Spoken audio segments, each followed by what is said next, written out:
contraction or ventricular escape bit, all are ventricular ectopic. So let us discuss about PVC, premature ventricular contraction. এটা আলোচনা করলে বিভিন্ন দিকে আলোচনা করার স্কোপ। একটা হলো জেনারেল ফিজিশিয়ান হিসেবে, জেনারেল কার্ডিওলজিস্ট হিসেবে, ইলেকট্রোফিজিওলজিস্ট হিসেবে বিভিন্ন রকম ম্যানেজমেন্টের আলোচনা করেন। আমরা একটু গ্রসলি সবকিছুই কভার করার চেষ্টা করব এখানে আলোচনা করে। এখন আমরা ওয়াই ট্রিট পিভিসি, কাদের পিভিসি আমরা চিকিৎসা করব, কেন চিকিৎসা করব, কি হলে চিকিৎসা করব। আর আগেই বলে রাখি, পিভিসি হলে আমরা দেখি প্রথম যে ওয়েদার তার কোনো স্ট্রাকচারাল কোনো হার্ট ডিজিজ আছে কি নাই, অথবা মেটাবলিক কোনো অসুখ বা আদার কোনো অসুবিধা আছে কিনা, বিশেষ করে রেসপিরেটরি প্রবলেম থাকলে, তারপরে তার ইনফেকশন থাকলে, এই সমস্ত কারণে, নানান কারণে তার প্রিম্যাচুর ভেন্ট্রিকুলার কন্ট্রাকশন, এংজাইটি, এই সমস্ত কারণে হতে পারে। তো হোয়াই ট্রিট পিভিসি, জাস্ট স্লাইডগুলি দেখানোর জন্য একটু, যে জাস্ট সিমটমটা কমানোর জন্য পেশেন্ট কমপ্লেনই করে। যারা মাইল্ড ফর্ম পিভিসি থাকে তারা কমপ্লেন করে প্যালপিটেশন, অনেক সময় ফ্যাটিক হয় লেটার স্টেজে যখন এটা কার্ডিওমায়োপ্যাথিতে টার্ন করে। আরেকটা হলো যে to live better and to live longer, দুটো জিনিস। লঙ্গার মানে কি, এই টেকিকার্ডিয়া যদি হয়, পিভিসি থাকলে মাঝে মাঝে টেকিকার্ডিয়া হয়, টেকিকার্ডিয়া মেডিয়েটেড কার্ডিওমায়োপ্যাথি হয়ে যায়। কার্ডিওমায়োপ্যাথি হলে তখন মর্টালিটি একটা প্রশ্ন চলে আসে। তখন বিভিন্ন যন্ত্রপাতি, বিভিন্ন মডালিটি অফ ট্রিটমেন্ট, বিভিন্ন ডিভাইস, অনেক কিছু আসে, ওগুলি আর আলোচনা আজকে আমরা না যাই। জাস্ট আমরা কেন ট্রিটমেন্ট, একটা সিমটম করার জন্য, একটা লংজিভিটি বাড়ানোর জন্য।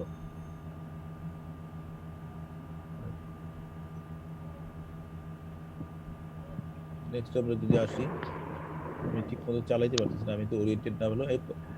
Consideration before treating premature ventricular contraction. আমি আজকে কিন্তু আরেকটু আগে বলে নেই, দুইটা ভাগে আলোচনা করব। একটা হবো যে প্রিম্যাচুর ভেন্ট্রিকুলার এক্টোপিক আসলে আমরা কি করব, কিভাবে ম্যানেজ করব, কাকে ম্যানেজ করব। আরেকটা আমি আলোচনা করব প্রিম্যাচুর ভেন্ট্রিকুলার এক্টোপিক হলে কিভাবে স্ক্রিনিং করব, যেরকম হল্টার বা রেকর্ডিং থেকে আরম্ভ করে সবকিছু স্ক্রিনিং করব, পেশেন্টের কাউন্সিলিং কিছু, কারণ important cause of PVC is anxiety, stress, anxiety. সেটা আমি পরের ধাপে আলোচনা করবো, যেটা হলো most common. What should be consider before treating the PVC. যে আমরা প্রথমে চিন্তা করবো যে do the PVC one treatment, তার মধ্যে আমাকে জানতে হবে যে পিভিসিতে কখন চিকিৎসা দরকার হয়। একটা পিভিসি আসলে চিকিৎসা করব না কতগুলি আসলে, কিরকম আসলে, তার মানে ইউ শুড নো ইট। এটা বইতে দেখে নিবা, একটা হার্টস্টে আছে, বড় যে কোনো বইতে আছে, যে মিনিটে 4-5টা, মানে মোর দেন 4 বা 5। তারপরে যদি থাকে যে কাপলেট ফর্ম, বাই ডাইরেকশনাল যদি থাকে, মাল্টিফোকাল আর কি, শর্ট রান যদি থাকলে, সারা হলটার মনিটরিং করলে 24 ঘন্টায় তুমি দেখলে একটা শুধু বা 3টা আসছে শুধু একসাথে, তিনটাই একসাথে আসছে, short run, that should be treated. কিন্তু 24 ঘন্টায় কাউন্টে দেখা গেল 3টা। অথবা মাল্টিফোকাল অরিজিন, সামান্য কয়েকটা আসছে scattered, but origin from different side, that is multifocal ectopic, that should be treated seriously. But if it is unifocal and number is less than 4 per minute, তাহলে এটা চিকিৎসা করার প্রয়োজন নাই, যদি তার স্ট্রাকচারাল কোনো হার্ট ডিজিজ বা অসুবিধা না থেকে থাকে। হ্যাঁ, এটা সাথে একটা কথা থাকে, স্ট্রাকচারাল হার্ট ডিজিজ বা কোনো কনজেনিটাল কোনো হার্ট ডিজিজ, তার ওটা স্ট্রাকচারালের ভিতরে আসে, ওগুলি আছে কিনা। তো লেভেল অফ সিমটম কেমন, একটা প্যালপিটেশন কিরকম হয়, পেশেন্টের কিরকম অসুবিধা হয়, তার উপরে ট্রিটমেন্ট। তারপরে আমরা ওই যেটা আলাপ করলাম একটু আগে, যে কোনো হার্ট ডিজিজ আছে কিনা, করোনারি ডিজিজ, আরভিওটিভাসিস, অ্যারিথমোজেনিক অ্যাডভেন্টার ডিসপ্লেসিয়া, এগুলি সব আমরা যে বইতে আছে সব। জাস্ট পিভিসিটা বেনাইন কিনা, কারণ অনেক ইউনিফোকাল হলেও কিন্তু কোনো অসুবিধা নাই, কোনো ঝামেলা নাই, কিন্তু আবার দেখা গেল যে না, তার একটা সিনকোপের হিস্ট্রি আছে, আমি সর্ট আউট করতে পারি নাই whether it is due to the PVC or ventricular trigger, but patient has a history of syncope and in Holter or ECG I find some PVC, then I should consider. But family history, there is a family history of sudden cardiac death, family history of ischemic, strong family history of ischemic heart disease, then we should consider, though it is a benign. PVC is a benign, but sometimes it needs treatment. তারপরে হলো there is a tachycardia mediated cardiomyopathy, আমরা জানি যে tachycardia যদি দীর্ঘদিন চলতে থাকে, সেখান থেকে একটা কার্ডিওমায়োপ্যাথি হয়। আমরা এটা আলোচনা করব কতদিন চললে বা কি রকম রেটে প্রিম্যাচুর ভেন্ট্রিকুলার কন্ট্রাকশন যদি কন্টিনিউ করে তার কার্ডিওমায়োপ্যাথি হওয়ার সম্ভাবনা কতটুকু থাকে, কত বছর পর কি থাকে, ওগুলো আমরা নেক্সট স্লাইডে আসবে, এগুলি আমরা দেখবো। হ্যাঁ, রিস্ক দেখবো। তারপরে পিভিসি মানে তো আমরা সব ড্রাগ ট্রিটমেন্ট না, আসল ড্রাগ প্লাস ক্যাথেটার অ্যাবলেশন ইলেকট্রোফিজিওলজিতে, সেই অ্যাবলেশনেরও চিন্তা আমরা, আমাদের এখানে প্র্যাকটিস নাই এরকম বাংলাদেশে মেনলি অ্যারিথমিয়া মানে ইলেকট্রোফিজিওলজি আমরা প্র্যাকটিসটা মেনলি এখন পর্যন্ত যে ন্যারো কমপ্লেক্স টেকিকার্ডিয়া টার্মিনেশনে আর কিছু করতেছে অ্যাট্রিয়াল ফিব্রিলেশন বাইরে থেকে লোক আনে তাদের হেল্পে, কিন্তু ভেন্ট্রিকুলার এক্টোপিক্স বা ভেন্ট্রিকুলার টেকিকার্ডিয়ার অ্যাবলেশন খুব কম এবং সাকসেস রেটও কম। আমাদের দেশে এস্টাবলিশ এখন ওরকম হয়নি, হবে আগামীতে ইনশাআল্লাহ। ঠিক আছে। আর লাস্ট হলো what does the patient wants, patient কি চাইতেছে, আমাদের কাছে কি বুঝতে চায় বা এক্সপ্লেনেশন পিভিসির ফেট কি, এগুলি সম্পর্কে। So before treating a case of PVC you should consider a lots of point. একটা রুগী আসলে হঠাৎ করে পিভিসি নিয়ে, পেশেন্ট যারা একটু কনসিয়াস তারা তো বলবে যে আমার এরকম আসতেছে ডাক্তার সাহেব আমি কি করতে পারি। তখন তোমার চিন্তা করতে হবে যে ওইগুলি এই পয়েন্টগুলি আবার আমি রিভাইজ করতেছি। পেশেন্ট কি তার সিমটম করে কিনা, ফ্যামিলি হিস্ট্রি আছে কিনা, স্ট্রাকচার হার্ট ডিজিজ আছে কিনা, হ্যাঁ, তারপরে তার কোনো হার্টের ইজেকশন ফ্র্যাকশন মানে কার্ডিওমায়োপ্যাথি অলরেডি হয়েছে কিনা, ইলেকট্রোলাইট মেটাবলিক প্যারামিটার কিছু অসুবিধা আছে কিনা, কোনো ওষুধ খাইতেছে কিনা, এই সবগুলি কনসিডার করে দেন উই শুড প্রসিড যে আমরা পিভিসির জন্য চিকিৎসা করবো। মানে এটা কিন্তু খুব কমন, এটা পরীক্ষায় হয়তো তোমার আসবে না, কিন্তু practical life it is very common. Patient comes with a PVC. এখন অনেকে জানি না, অনেকে যারা সিম্পল অনেকে প্র্যাকটিস করে, বিশেষ করে মেডিসিন অনেক লোকজন অনেকে পরে সিনিয়র স্যাররা আমাদের পিভিসি একটা দুইটা পিভিসি আসলে কোনো কিছু করার দরকার নাই, যোগ এগুলি চিন্তা করার কিছু নাই। কার্ডিওলজিস্টের কাছে গেলে তারা এটা করে সেটা করে, হলটার এটা সেটা, কোনো দরকার নাই, শুধু শুধু পয়সা। এগুলি কিন্তু বাজে কথা, এগুলি থেকে বেড়ে আসতে হবে। হ্যাঁ, এখন সময় চেঞ্জ হয়েছে, আমাদের এখানে আসতে হবে, এগুলি নিয়ে ভাবতে হবে। তারা আগে যারা সিনিয়র টিচাররা আছে বা অনেকে এটা নিয়ে গুরুত্ব দেয় না, বলছে না ঠিক আছে, আমরাও জানি যে এটা সামটাইম বেনাইন, বাট কার জন্য benign we have to exclude this. কারা বেনাইন কারা বেনাইন না, কাদের চিকিৎসা দরকার, কাদেরকে একটু কেয়ারফুল অবজারভেশন বা মনিটর দরকার, we should sort out that. এটাই আমার যারা এমডি কার্ডিওলজি বা এক্সপ্রেস কার্ডিওলজি আমরা কাজ করতেছি, কার্ডিওলজির ডাক্তারদের এই জিনিসটাই হলো speciality, it should be differentiate them from আস। হ্যাঁ, এটা যেন প্র্যাকটিস করি আমরা, কারণ প্রচুর চেম্বার করলে বা বাইরে তোমরা যখন হসপিটালে রুগী দেখবা, এরকম অসংখ্য রুগী দেখবা, এগুলি পরীক্ষার কোশ্চেন তোমার আসবে না, কিন্তু প্র্যাকটিক্যাল লাইফে ইউ হ্যাভ টু ফেস এ লট। এখন তুমি যদি ভালো করে সুন্দর ম্যানেজমেন্ট করো, তুমি ভালো করতে পারবা। তারপরে আমরা এটা আরেকটা সাইড চলে গেল, তারপরে আমরা পিভিসি রেট জাস্ট এটা আমি একটু ফোকাস করবো, বিভিন্ন ভাবে বলে লাস্ট লাইনটা চেক করে, তোমাদের উপরে যেটা পড়ার দরকার নাই, যে last lowest burden that may cause A decrease of everything ejection fraction. মানে পিভিসি হইলে তো যখন প্রিমেচুর ভেন্ট্রিকুলার কন্ট্রাকশন হয়, আমরা জানি যে কোনো অ্যাবনর্মাল কন্ট্রাকশন, এটা প্রিমেচুর ভেন্ট্রিকুলার কন্ট্রাকশন হোক, অ্যাট্রিয়াল কন্ট্রাকশন হোক, অ্যাট্রিয়াল ফিব্রিলেশন বা ফ্ল্যাটার যেগুলি হোক, সেটা কিন্তু স্ট্রোক ভলিউম আমার নর্মাল যে হার্টের স্ট্রোক ভলিউম তার তুলনায় কিছুটা কম হয়। এটা কিন্তু আমরা সবাই, আমি আগেও তোমাদের সবসময় বলি, যে কোনো ectopic either atrial or ventricular any forms of ectopic pacemaker beat, it is always মানে যদি সিনক্রোনাইজ পেসমেকার না হয়, অন্য পেসমেকার গুলি যেগুলি হয় সেখানে কিন্তু ইনজেকশন কার্ডিয়াক আউটপুট বা স্ট্রোক ভলিউম কিন্তু কম হয়। এরকম যদি পিভিসি যদি পরিমাণ বেশি আসতে থাকে, তার মানে কি ওভারঅল তার স্ট্রোক ভলিউম কমবে, স্ট্রোক ভলিউম কমা মানে তো আমরা এক হচ্ছে লেফট ভেন্ট্রিকুলার ইজেকশন ফ্র্যাকশনটা কমে আসবে। সেটা একটা বিভিন্ন স্টাডিতে বিভিন্ন ক্যাটাগরিতে পেপারে দেখা গেছে যে টোটাল বার্ডেন অফ পিভিসি যদি 10% অ্যাটলিস্ট থাকে, তখন তার significant decrease of left ventricular ejection fraction. আমরা একটা হলটার মনিটর করলাম, করে দেখলাম তার পিভিসি আছে, এখন দেখলাম টোটাল তার কন্ট্রাকশনে 10% অ্যারাউন্ড পিভিসি পাওয়া গেছে, তাহলে বুঝতে হবে তার ইজেকশন ফ্র্যাকশন কম্প্রোমাইজ হয়ে গেছে। আর আমি আগেরটা দেখতে না করছিলাম, দেখো একটা জিনিস, যে বিভিন্ন জায়গায় যাদের আবার ইজেকশন একটা আরেকটা বিপরীত হয়ে যায়, যাদের ইজেকশন ফ্র্যাকশন কম তাদেরই কিন্তু আবার পিভিসিতে বেশি হওয়ার প্রবণতা থাকে, আবার পিভিসি বেশি হলেও কিন্তু ইজেকশন ফ্র্যাকশন কমে যায়। হ্যাঁ, সেজন্য কিন্তু এটার গুরুত্ব অনেক বেশি। হ্যাঁ, এটা আমরা দেখো যার ইজেকশন ফ্র্যাকশন কম, তার ইজেকশন ফ্র্যাকশন কম যেহেতু ইস্কেমিয়া যদি হয়, তাহলে ইস্কেমিক ফোকাস সেখান থেকে site of origin, danger site of origin for development of premature ventricular contraction, তার মানে যাদের ইজেকশন ফ্র্যাকশন 30 বা তার কম, তাদের পিভিসি হওয়ার চান্স বেশি, এটা একটা কথা। আবার যাদের পিভিসি বেশি হচ্ছে, তাদের আবার ইজেকশন ফ্র্যাকশন কমতেছে, তার মানে একটা আরেকটাকে ই করতেছে, বাড়ায় দিচ্ছে। হ্যাঁ, সেই জন্য এটা মাথায় রাখতে হবে যে পিভিসি শুধু পিভিসি আসতেছে আমি ভাবতেছি যে অসুস্থতা, কিন্তু এটা কনসিডার করতে হবে, ট্রিট করতে হবে, এটা কন্ট্রোল করতে হবে, এটাকে আমার নামে আনতে হবে। পিভিসি যদি রেটটা কমে আনতে পারি, তাহলে আমি কার্ডিওমায়োপ্যাথির থেকে রুগীটাকে বের করে আনতে পারবো। এগুলি জাস্ট উইথ বিভিন্ন স্টাডিতে 16%, 24%, 26%, লাস্টে যেরকম মিনিমাম দেখা যাচ্ছে যে 10% অ্যাটলিস্ট, যে 10% থাকলে এটা পিভিসি রিলেটেড কার্ডিওমায়োপ্যাথি। আর এই স্লাইডটা, এটা তোমরা একটু আলাদা, এটা থিওরিটিক্যাল পরীক্ষার জন্য দেখে নিও, যে অ্যারিথমিয়া রিলেটেড কার্ডিওমায়োপ্যাথি, এটা কিন্তু পরীক্ষায় শর্ট নোটে আসতে পারে। হ্যাঁ, অ্যারিথমিয়া রিলেটেড কার্ডিওমায়োপ্যাথিতে অনেক আছে, আমরা শুধু মনে করি যে না একটা একটা না, অনেক কিছু আছে। এটা শুধু সাইনাস টেকিকার্ডিয়া, আমরা কিন্তু বেশিরভাগ অভ্যস্ত যে টেকিকার্ডিয়া মেডিয়েটেড, মানে সাইনাস টেকিকার্ডিয়া হইতে কার্ডিওমায়োপ্যাথি, হ্যাঁ, ওই যেটা ইনঅ্যাপ্রোপ্রিয়েট সাইনাস টেকিকার্ডিয়া, কিন্তু নট অনলি দ্যাট, তোমাদের মাথা জানতে হবে যে কি কি অ্যারিথমিয়া, যেটা পারসিস্টেন্ট অ্যাট্রিয়াল ফিব্রিলেশন হলো, টেকিকার্ডিয়া যদি থাকলে যে কোনো কারণের, ফ্রিকুয়েন্ট প্রিমেচুর ভেন্ট্রিকুলার কন্ট্রাকশন, এগুলি থাকলে তার কিন্তু অ্যারিথমিয়া রিলেটেড কার্ডিওমায়োপ্যাথি পড়ে। তোমাদের পরীক্ষা যদি আসে বা জানার জন্য এটা কিন্তু রিটেন কোশ্চেনে হতে পারে যে অ্যারিথমিয়া রিলেটেড কার্ডিওমায়োপ্যাথি হলে তোমরা সবগুলি কভার করবা, যে not only atrial fibrillation, not only যে ইনঅ্যাপ্রোপ্রিয়েট সাইনাস টেকিকার্ডিয়া, এটা প্রিম্যাচিউর ভেন্ট্রিকুলার কন্ট্রাকশন অলসো। কারণ আমি জানি আমার স্টুডেন্ট যারা আছে, আমি তো আমরাই তো যা জানি, আমরা যেটা জানতাম না তোমরা তো জানতা না, হয়তো আমরা একটু আগে জানতে পারি আমাদের টিচারের থেকে যা শিখছি, তোমরা একটু আগে জানবা।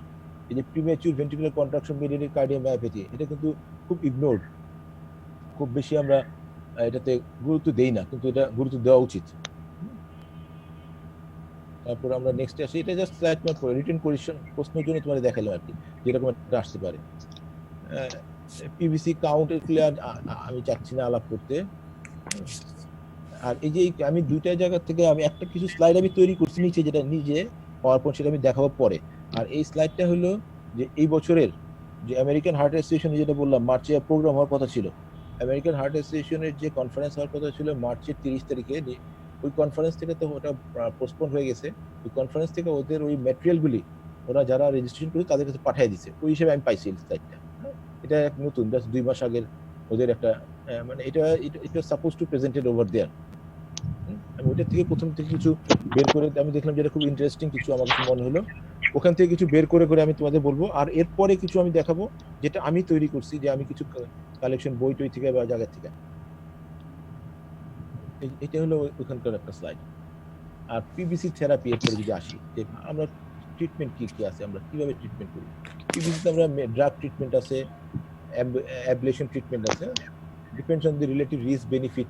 কারণ প্রতিটা রিস্কের ট্রিটমেন্টে রিস্ক আছে, বেনিফিট আছে। কার একটু চিন্তা করছিলাম যে what should be consider before giving treatment, এই ট্রিটমেন্ট দরকার আছে কিনা, সিমটম কেমন আছে, নাম্বার অফ পিভিসি কেমন, প্যাটার্ন কেমন, তার স্ট্রাকচার হার্ট ডিজিজ আছে কিনা, ফ্যামিলি হিস্ট্রি আছে কিনা, এই সমস্ত কিছু চিন্তা করে বিবেচনা করে ট্রিটমেন্ট অফ সিমটমস কিছু আছে। তারপরে কার্ডিওমায়োপ্যাথি যদি হয়ে থাকে অলরেডি, যে একটা হলো ইসকেমিক কার্ডিওমায়োপ্যাথি বা ডাইলেটেড কার্ডিওমায়োপ্যাথি বা টেকিকার্ডিয়া মেডিয়েটেড কার্ডিওমায়োপ্যাথি বা কোনো ভালভুলার কার্ডিওমায়োপ্যাথি বা কনজেনিটাল হার্ট ডিজিজ, যে কোনো কার্ডিওমায়োপ্যাথিতে কিন্তু প্রিম্যাচিউর ভেন্ট্রিকুলার কন্ট্রাকশন আসতে পারে। তখন ওইটার অনুযায়ী আমরা ট্রিটমেন্ট ভিন্ন হয়, ঠিক না? যদি আমরা একটা এএসডি রোগী একটা হতে থাকে অ্যারিথমিয়া, একটা ভালভুলার হার্ট ডিজিজ যদি হয়, একটা পোস্টপার্টাম কার্ডিওমায়োপ্যাথির একটোপিক হচ্ছে, একটা ইসকেমিক কার্ডিওমায়োপ্যাথির একটোপিক হচ্ছে, আর একটা হলো অ্যারিথমিয়া রাইট ভেন্ট্রিকুলার ডিসপ্লেসিয়া, এরকম আছে, চ্যানেলোপ্যাথি আছে। সবার এক ট্রিটমেন্ট একরকম না। আমি ওটাও ড্রাগগুলি নিয়ে আলোচনা একটু শর্টলি করব, কিন্তু আমি শর্টলি আলোচনা করব, কিন্তু তোমরা জানবা যারা এখানে কার্ডিওলজিতে সাবজেক্টে এমডি, আমি বারবার বলি ক্লাসে, এমডি বা এফসিএস প্রফেসর, তারা মনে করবা যে আমাদের রেসপন্সিবিলিটি যে কার্ডিওলজির যা আছে লেটেস্ট যতটুকু মাথায় নেওয়া যায় আমার জানতে হবে, মুখস্থ না থাকুক, আমি শুনতে হবে, জানতে হবে, দেখতে হবে যে আমার টাচে আছি। তা নাহলে তুমি তো কার্ডিওলজির মাস্টার হলে, কার্ডিওলজি সম্পর্কে সবকিছু মাথায় রাখা সম্ভব না, আমার সম্ভব না, তোমাদেরও সম্ভব না, কিন্তু just touch, you should go through. হ্যাঁ, সেই জন্য একটু জেনে রাখা ভালো সবকিছু। তারপরে তুমি স্পেশালিস্ট যে হবে, মানে ওগুলো তো আলাদা ইলেকট্রোফিজিওলজি সাবজেক্ট আছে, আলাদা আছে। আর যখন এরকম কেস আসবে ইউ উইল গেট টাইম। এটা স্যার এমন না যে ভিএফ হচ্ছে তোমার এক্ষুনি ট্রিটমেন্টের সঙ্গে, তুমি তখন তোমার জানা থাকলো যে তুমি এইখান থেকে এইভাবে এটা জানতে পারবা, বের করতে পারবা, তখন তুমি এটা দিকে আগাইলা চিকিৎসাটা। তারপরে আমরা যে বললাম যে কার্ডিওমায়োপ্যাথি যে বিভিন্ন রকম থাকে, তাদের চিকিৎসা বিভিন্ন রকম। অ্যাবলেশন যেটা আছে সেটা বলা হয় যে যেটা কিউরেটিভ ট্রিটমেন্ট, নট অলওয়েজ, মানে 100% না, যেমন 80% কেসে, 90% কেসে, ডিপেন্ড মানে অন দি টাইপস অফ একটোপিক্স, সেটার ভিত্তি করে যে কিউরেটিভ ট্রিটমেন্ট বলা হয় যে অ্যাবলেশন। আর এখানে আছে রিস্ক আর এ ফাংশন অফ লোকেশনটা খুব ইম্পর্টেন্ট। আর কিছু ড্রাগ আমরা ইউজ করি, ওইগুলো আমরা আলাপ করবো পরে। এগুলি তোমরা তো, আমি জানি এমডি স্টুডেন্ট যারা ফেস বিতে আসো তারা ম্যাচিউর এনাফ, তারা নিজের দায়িত্বে এগুলি দেখে নেবে। ওগুলি ড্রাগ সম্পর্কে প্রতিটা step by step action potential আলোচনা করলে সে হারায় যাবে। হ্যাঁ, এই পড়ার মাঝখানে হারায় যাবে, আমি পিবিসিতে থাকতে পারবো না। ওগুলি আবার আরেকটা এই মাসের মধ্যে আরেকটা ক্লাস আছে যে antiarrhythmic drug in relation to the cardiac action potential phase, ওটা দিয়ে আমরা আলোচনা করবো। নেক্সটে আমরা যাচ্ছি, মোট কথা হলো যে পিবিসি থেরাপিটা তুমি জানো যে পিবিসি থেরাপি সবসময় একরকম না, অনেকের লাগে অনেকে লাগলেও যার নর্মাল স্ট্রাকচার হার্ট ডিজিজ আছে, কারো ভালভুলার, কারো কার্ডিওমায়োপ্যাথি, ইসকেমিক, কারো পোস্টপার্টাম, আর কারো ডাইলেটেড, কারো কোনো ড্রাগ ইনডিউস মানে অ্যান্টি ক্যান্সার ড্রাগ নিচ্ছে, এই সমস্ত কার্ডিওমায়োপ্যাথির কেস অনুযায়ী তার ট্রিটমেন্ট মডেলটি ভিন্ন। তারপর হলো ওষুধের পর আসতেছে হলো আমাদের অ্যাবলেশন থেরাপি। অ্যাবলেশন থেরাপিটা এখনো বাংলাদেশে এরকম ডেভেলপ হয়নি, কিন্তু ইনশাআল্লাহ ডেভেলপ হবে। ডেভেলপ হলে আমরা জানতে হবে যে অ্যাবলেশন থেরাপিতে কি রকম রিস্ক আছে, লোকেশনটা ইম্পর্টেন্ট অ্যাবলেশন থেরাপির, হ্যাঁ, এইসব কিছু মিলে আমরা যেতে পারি। হ্যাঁ, তারপরে আমরা আসতেছি পিভিসি পরে মেডিকেল থেরাপি। এটা তো জানি যে আমরা বিটা ব্লকার কিভাবে কাজ করে, এগুলি তো সেই থার্ড ইয়ার ফোর্থ ইয়ার পরে আবার একটু দেখে নিও, এটা নেক্সট ক্লাসে আমরা এগুলি থাকবে। Beta blocker, calcium channel blocker, ওই এটিপি সাইক্লিক এমপির উপরে কিভাবে কাজ করে, এটা আমরা নেক্সট ক্লাসে যাব অ্যান্টি অ্যারিথমিকের উপরে। আজকে এগুলি জাস্ট নামগুলি, যে beta blocker, calcium channel blocker, other anti arrhythmic drugs, তারপরে মেমব্রেন স্টেবিলাইজিং আছে ড্রাগ, পুরো নেক্সট ক্লাস। আমি আর করতেছি এবার চয়েস অফ মেডিকেল থেরাপি, যেটা আমরা যাচ্ছি যে 1 নম্বর হলো beta blocker should be first choice যদি আমরা ড্রাগ ট্রিটমেন্টে যাই। তারপরে ক্যালসিয়াম চ্যানেল ব্লকার, তারপরে class 1C anti arrhythmic, class 3 anti arrhythmic. হ্যাঁ, এই দেখো ক্লাস 1C অ্যান্টি অ্যারিথমিক সম্পর্কে এই জিনিসটা আমাদের খুব ইম্পর্টেন্ট, যে রিলেটিভ কন্ট্রাইন্ডিকেশন কার্ডিওমায়োপ্যাথি, যেটা ডাইলেটেড কার্ডিওমায়োপ্যাথি বললো, অন্য যে কোনো কার্ডিওমায়োপ্যাথি। আবার এখানে হলো যে contraindicated in coronary artery disease, coronary artery ডিজিজে এটা দেওয়া যাচ্ছে না, এটা ক্লাস 1C। এবার আবার কিন্তু অ্যান্টি অ্যারিথমিক ড্রাগ কিছু কিছু জায়গায় আবার দেওয়া যায়, এগুলো আমরা নেক্সট ক্লাসে যে অ্যান্টি অ্যারিথমিক ড্রাগ তারপরে ওগুলো আলোচনায় আমরা আসবো ইনশাআল্লাহ। পরে আমাদের এই মাসে একটা ক্লাস আছে ওগুলির উপরে, ওগুলিতে আমরা বিস্তারিত এগুলো আসবো। আর অ্যামিড্রিন আমরা দিই অল্টারনেট যখন না থাকে বা কোনো কিছু বুঝতে ব্লাইন্ডলি চিন্তা করলে অ্যামিড্রিন দিলে সবগুলিতেই কিছু না কিছু কাজ আসে। আমরা এটা মানে আমরা মোর ইউজ টু। আমরা কিন্তু আসলে ওয়ার্ডে প্র্যাকটিস করতে গেলে বিটা ব্লকার আর নেক্সটে কিন্তু আমরা অ্যামিড্রিনে চলে যাই, তাই না? আমরা সবাই যে আমাদের বঙ্গবন্ধু যে প্র্যাকটিস করতেছি মেইনলি বিটা ব্লকার, তারপরে চলে যাচ্ছে আমরা অ্যামিড্রিনে বেশিরভাগ ক্ষেত্রে। কিছু কিছু ক্ষেত্রে যেটা ন্যারো কমপ্লেক্সে আসছে সেখানে আমরা আসতেছি ওই অন্যগুলি, ন্যারো কমপ্লেক্স বাদ দিয়ে মানে ব্রড কমপ্লেক্সে এই কাটাতে বিটা ব্লকারের সাথে আমরা পরপরই অ্যামিড্রিন আসছে। ন্যারো কমপ্লেক্সে আমাদের তো আছে এগুলি যে ক্যালসিয়াম চ্যানেল ব্লকারগুলি, অ্যাডিনোসিন ইউজ করতেছি, কিন্তু ব্রড কমপ্লেক্সে কিন্তু বিটা ব্লকার পরপরই আমরা চলে যাচ্ছি আমরা ক্লাস 3 অ্যান্টি অ্যারিথমিক ড্রাগ।